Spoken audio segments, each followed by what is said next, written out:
my mentoring day, so I'm spending the whole day mentoring my team. Just finished a whole bunch of Instagram, IG lives, not IG lives, hangouts, Skype calls with the people on my team to help them build their business. Even in Crona times, I can't be meeting people face to face, but I'm bringing them in online and helping them grow. So some people I meet once a week, some people meet once a month, and some people meet once a quarter, just depending on what they're working on, how important their projects are. But the very minimum, I'm meeting everybody once a quarter in my business to help them build and grow. But I'm excited to now be here. Devon here in the chat. Let's bring him in. My computer fixed. My computer is fixed. Yeah. Back on streaming tonight. My man. What's going on, Evan? Good. How are you? Pretty good. Dude, it's been a while since we last connected. That's true. Probably over a year. Maybe. Man, that's crazy. You're getting everything, dude. It's all growing out now. Look at that. Yeah, I've been letting it grow. So for people who may not be familiar with you, what's a quick down low on Devon? My name is Devon Trish. I am from Chicago. I've been in LA it'll be 4 years in actually this month. No, July. Well, next month. 4 years. I remember when you. Wow, dude. 4 years. I'm an actor, producer. I guess can say I'm an activist to a certain degree. Comedian, just all around entertainer, motivator. That's me. So activist side, like how are you dealing with everything happening right now? What are you up to? What are you doing? Well, it's a lot. It's a lot going on. It's really hard to really deal with it, but I think the main thing is to make sure that we are mentally strong, because we can easily break down. Yesterday, I went to a peaceful protest in LA. It was amazing. Everybody was out there, young, old, all races, all genders. Everybody just marching and walking to the beat of one drum, pretty much. And we're all, unified. So that's been pretty much my message, just trying to convey, spread information as far as what needs to happen, as far as like defunding the police, spreading unity, spreading love. There's certain sites that you can go to if you need food or shelter or things like that. So just trying to spread awareness. So for the whole defund the police thing, I mean, last night, Minnesota, they make their announcement. I don't know if you saw, but the city council voted to defund. So what I posted on my Instagram last night is, okay, this is happening. I mean, right. I didn't know if it was actually going to happen, right? I mean, you can have people are protesting and great, but it's awesome to see that they're doing something. Like I don't know what the odds you would have put at somebody actually saying we're going to defund the police, right. But so they're going to do it. So now the question is, okay, well, what do you replace it with? I mean, we know a lot of 911 calls are more about social service related. Right. Mental health issues or actual health issues or EMT paramedics. So diverting some funds to social causes, social work. Absolutely. But what's the rest of it? Like, as it was starting to come, I was like, ooh, so what's the actual solution? I mean, I don't know that we're going to come with the answer, but I'd love your perspective on what you think should be the answer. And I've been thinking the same thing. Like, so as I, just learning about defunded police and things like that, I'm like, okay, well, what are we going to put in place? Because we need protection. We need certain things. So I know back, I can't remember, around, I think 1966, something like that, the Black Panthers actually created an organization where they policed their own communities. So they made sure that they fed the children, made sure the kids got to school. They had nurses set up, they had doctors, lawyers, everything was kind of within the neighborhood structure. So they made sure that there was no violence in the community. They made sure it was no people, breaking into houses, shooting, killing each other. They were protecting the kids as they were crossing the street to go to school. They would make sure the kids ate. They had a lunch program. They had so many different things set up in the community. And I think that's very important because somebody said a good key, if you have black police officers policing black neighborhoods that are from those communities, they may, you know how to relate more to the people that they're policing or that they're protecting. So if you have somebody that comes from the outside and they come in and, you know, somebody's joking around with them, they may not take it as a joke. You know, they may take it as a threat, and then things escalate. If that makes sense. Yeah. Listen, so that was one of the, somebody commented something similar on my IG last night when I posted that, and they said, have police be from the communities that they're serving. Like, that's a pretty cool idea. Maybe think of Magic Johnson. And everybody knows Magic Johnson as like the all-star, all NBA, like, but he's a businessman. Yeah. He's a businessman. Very smart. People sleep on Magic Johnson. He was the only one to get Starbucks to work with him. Like, Starbucks is not a franchise system. Starbucks is corporate owned. Wow. That's huge. So you can't go buy a Starbucks. Like, you can buy a McDonald's, but you can't buy a Starbucks. Right. I didn't know that. Except for Magic Johnson. So there were some inner cities that Starbucks wanted to go into, but they were worried about backlash and like, how do we represent the culture well, and like, how do we do this right? Right. And so they partnered with Magic Johnson and gave him co-ownership in, I forget how many locations, but he's the only one that they've ever done a deal with. That's huge. And I knew he owned some Starbucks, but I didn't realize nobody else did. Yeah, he's the only one because they partnered with him. So he's from the area, and so it's maybe an example, not a government, but like a corporation coming in and say, okay, we're gonna partner with you to make this thing happen. Right. How do we do it that sets everybody up for a win? So I like that. I mean, it just made me think of that when you said it, to have the police be from the communities that they're serving. Because part of it too is like when I saw it, I think one, yes, a lot of money, should go to other social services. But also, I also feel for the, like, not all police are bad too, right? It's like, not everybody's a racist. There's a lot of great frontline workers, a lot of great police who are like, actually do care. And so like, what happens to them and their jobs and their life, with that happening. So it's an interesting, like, nobody's figured it out yet. So it's an interesting, I think it's a bold move from Minnesota. It's huge. I guess we'll see what happens. Like, it's huge because, I mean, yeah, like you said, I mean, we haven't figured it out to this point. I mean, it's 2020, and we're still, still going through the cycle. It's perpetuating itself continually. So something has to change. Yeah. So why I asked Devon on too is because maybe 2 years ago, I forget when I did it. I created a series called Black Excellence on my YouTube channel. And we launched 3 different series at the same time. Black Excellence, Somos, which was for the Latin community, and Girl Boss for the women entrepreneurs. Yep. And so Devon was really helpful in helping me figure out, like, even what to call it. He's like, call it Black Excellence because Diddy at the time had a series, It was huge. It was trending. Yeah. And so what was super interesting on that one was none of the series did well. Black Excellence, Girl Boss, Somos, none of them did well. And that's partly because of how YouTube algorithm works. Yeah. It's because not enough of my audience cares about Black entrepreneurs or women entrepreneurs or Latin entrepreneurs. And so they suppress it because if it doesn't hit enough of your core audience, the videos don't take off. And we gave it, normally I'd give it 3 videos as a test. And we gave these like 5 or 6. So it's like, oh, Millie, like, maybe there's got to be, there's got to be something. And so eventually we had to shut it down, and we turned it into a 254 series. But what was interesting was the Girl Boss series and the Latin series, even though the views didn't do well, there was a lot of support for them. Like, oh, it's a cool series. Keep it up. Like, we love it.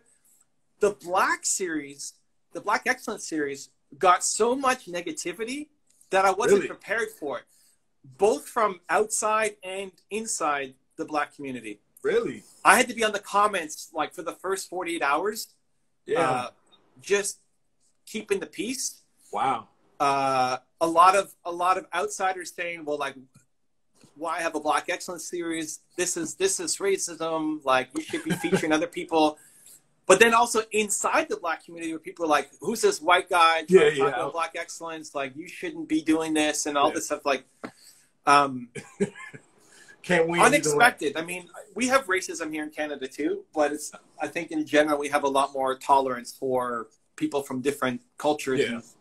And, almost everybody in a city like Toronto is from somewhere else. You know, Gotcha. My mom was born in Italy. My wife was born in China. You know, like where you grow up.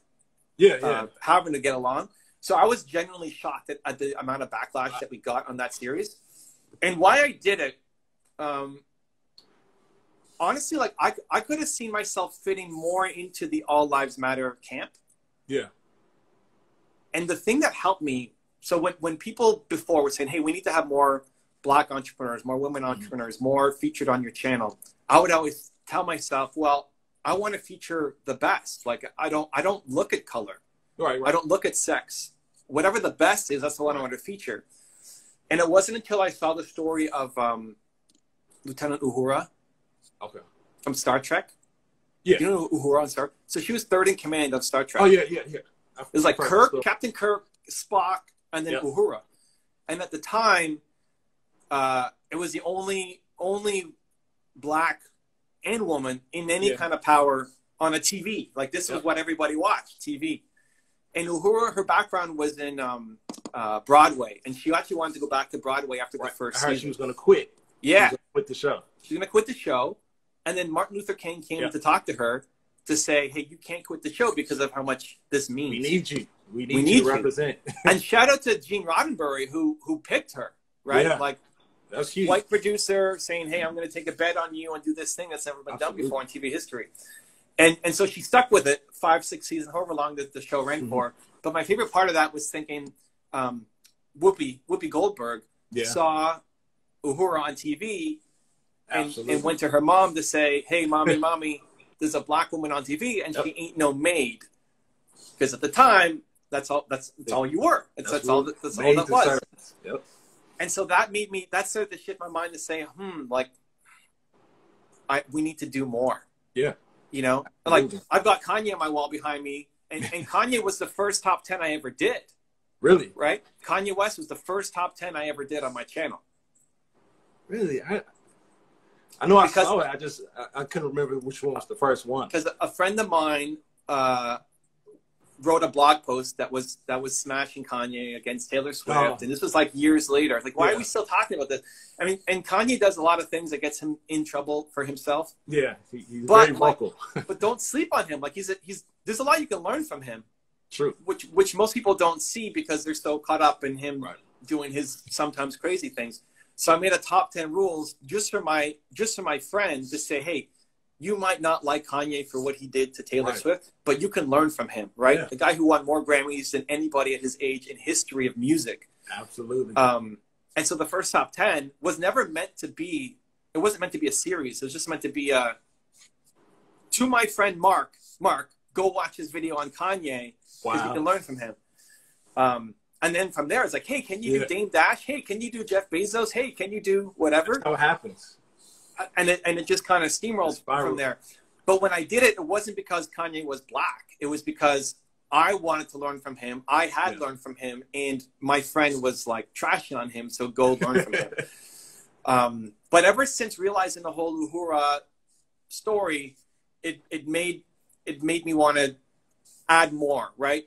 More, try to add more color, add more diversity to the thumbnails, to the content, wherever possible, right? And it's like one of the biggest, not fights, but discussions internally is like, okay, we've done enough. Like we have enough.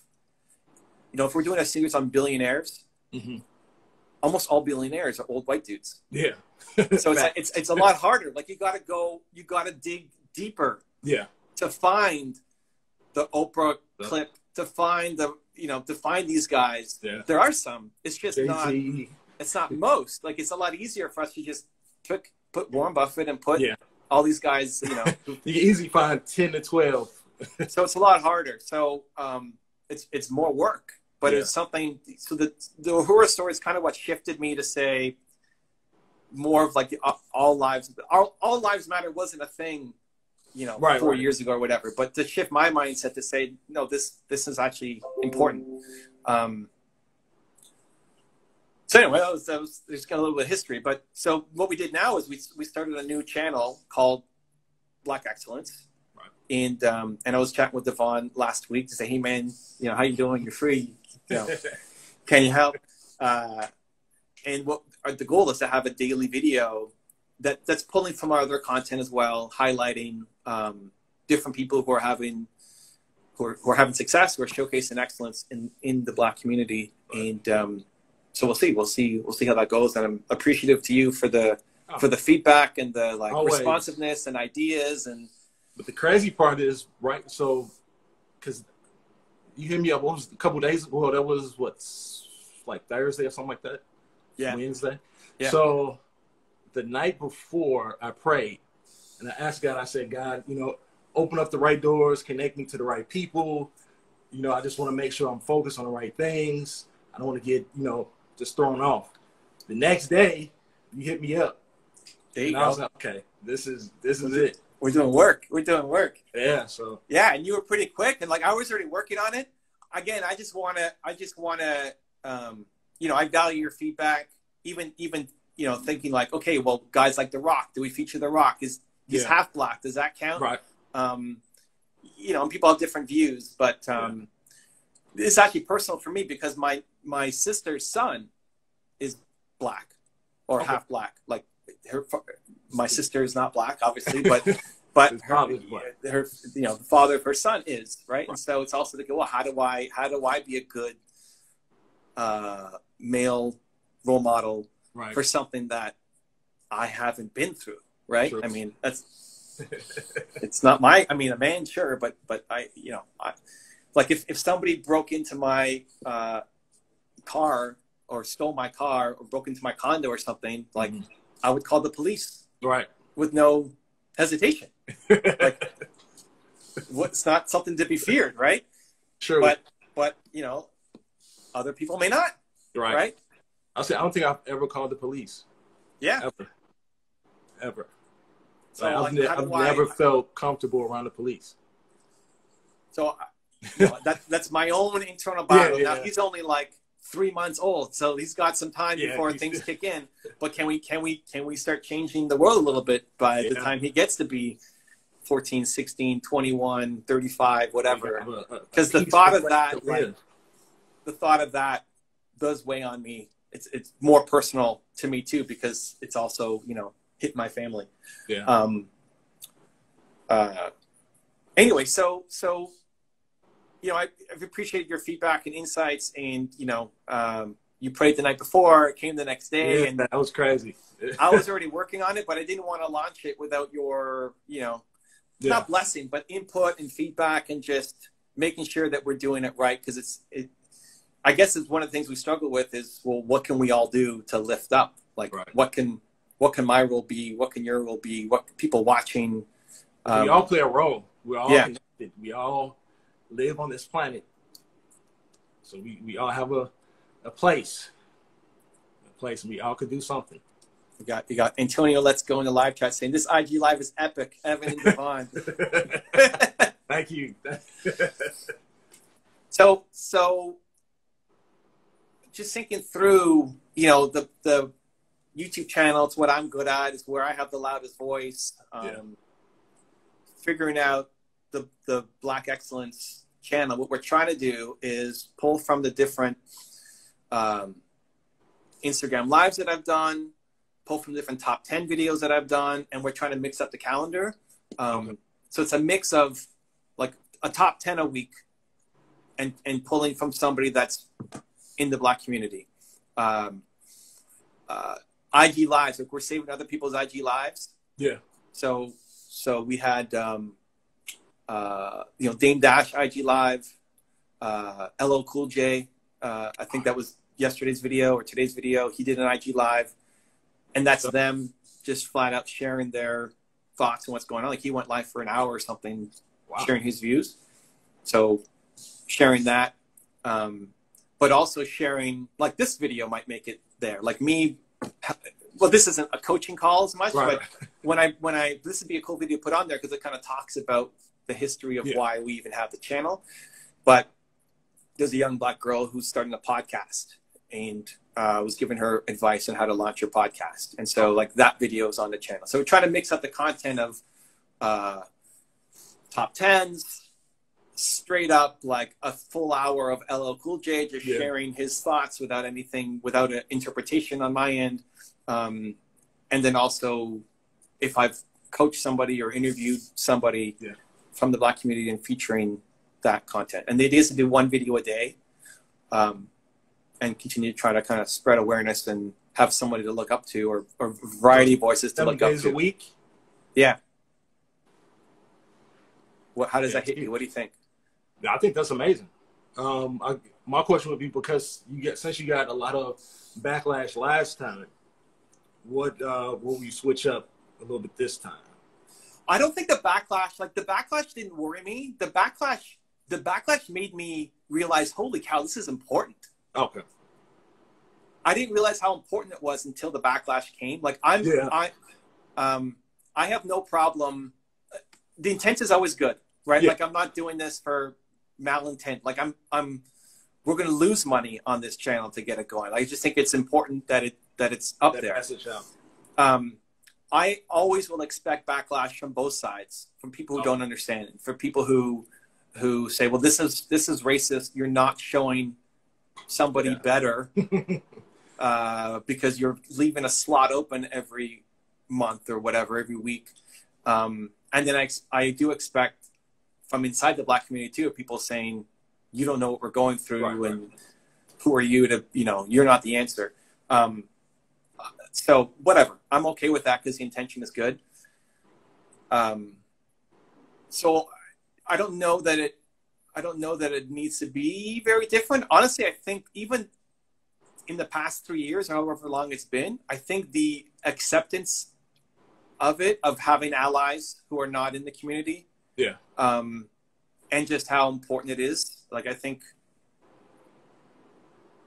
don't think there's going to be as much backlash this time, to be honest, around it as there was before. But I don't shy away from, I don't mind that because the backlash means that it's important. True. And again, I think there's like a different energy in the air as well. It's like, I think we're at a breaking point, as a society. I was just talking to somebody, I was saying, like, I compared it to a kid at school that gets bullied every day.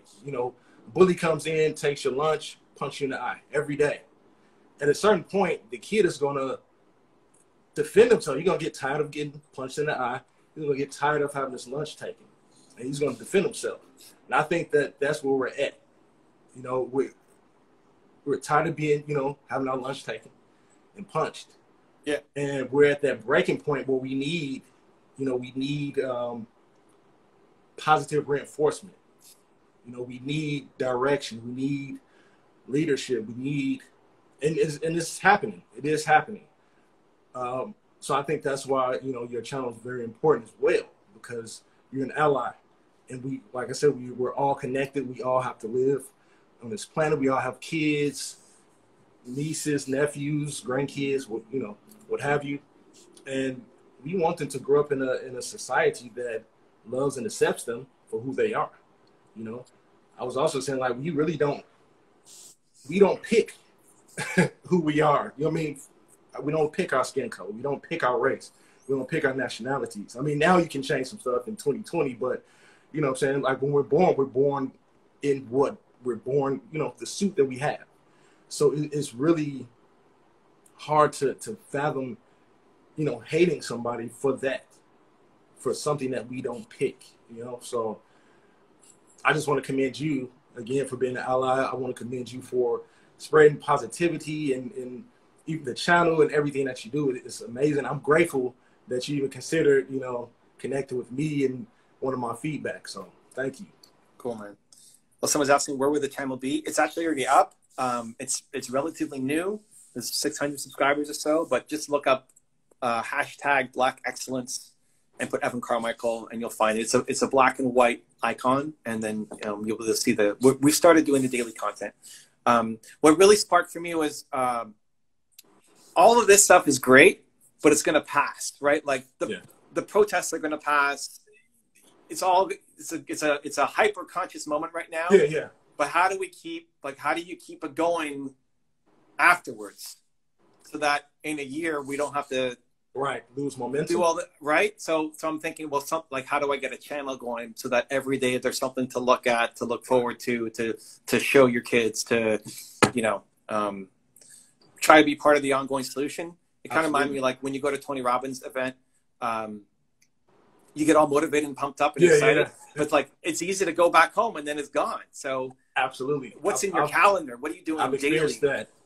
That same thing. I used to go to a conference, increase conference in Hawaii. Yeah. And we would go to the conference and we're pumped up and excited. Get back home after a couple of days, like back to the same routine. Yeah. So it's all about consistency. We have to be consistent, to do something every single day that's going to push us closer to the goal, because the moment we stop, we drop the ball. And then 10 years from now, we're going to look back and say, man, we're going through the same thing.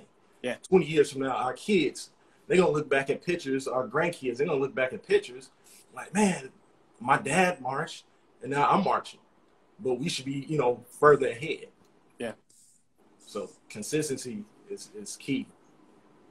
Cool, man. Well, listen, I appreciate your help, your guidance, your support, your patience, the love, over years too, right? This isn't just like, hey, this thing popped. Who do I know? Devon, like we've been connecting, and Devon's been a big supporter of me for years, going back for like that first meetup in California, in LA, where you showed up at the coffee shop with the shirt. Representing. Yeah, man. So appreciate you and your, you know, the history, but also all the ongoing love and support and advice. And for people who, just to kind of wrap it up, I guess, people who want to find out more about you or what you're up to, and even your other stuff, like your acting and sketches and all that stuff, which I've gotten so much better too, by the way. Like, thank you. Yeah, man. Like I remember you just doing this little in your bedroom, kind of acting, but it's so much better, dude. I came back, man, Devon is doing it. Anyway, people want to dig into your world. Where do you want them to go? Just follow me here on Instagram at Devon Trish. I post everything on Instagram. I stopped posting on YouTube. It was kind of, I don't know, just taking a toll, I guess, you know, just being a little tedious. So I just started posting everything on Instagram. I connected with the guy. He moved out here about 4 years ago. He's from Virginia. He's a Bowden, and he's a film art director, producer. He does everything. So that's why, one of the reasons why my videos started looking better. Is that the guy who's in the shot with you, where you're doing like at the table, you're back and forth? Or that's somebody else? Which one? Oh, you're sitting at a table and like there's a guy who's shorter than you, who's on the other side of the table, and you're having this conversation back and forth. Maybe. Okay, whatever. All good. All good. Go follow him, Devon Trish, Instagram. Yes, stay on the lookout. Talent with a huge heart for good, and just appreciate you, man. Thank you for the love and support. Thank you. Anytime. All right. Take care, my guy. Peace. If you want another awesome video in our Black Excellence series, check out the video right there next to me. I think you'll enjoy it. Continue to believe, and I'll see you there.